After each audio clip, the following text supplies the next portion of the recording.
नमस्कार. रामकृष्ण हरी. ही एक बातमी आहे बघा दूध व्यवसायाबद्दलची. दुधाच्या अनुदानाचे पैसे थकीत राहिलेले आहेत.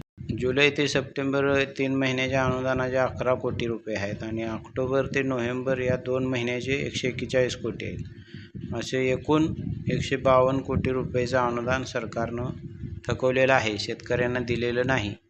अगोदरच दूध धंद्यात किती अडचणी आहेत वगैरे. पशुखाद्याचे दर भरमसाठ आहेत.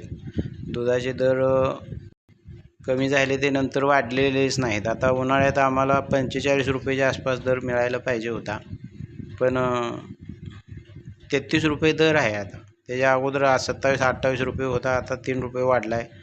33 रुपयेपर्यंत काही लोकांना मिळतो आहे. म्हणजे खूप वाईट परिस्थितीतून हे दूध उत्पादक म्हणा, शेतकरी, बाकीचे सगळे पिकं आहेत त्या पिकांचं पण असंच सगळी वाट लावून टाकलेली आहे. कुठल्या पिकाला दर नाही आणि औषधांचं खतांचं दर भरमसाठ आहेत.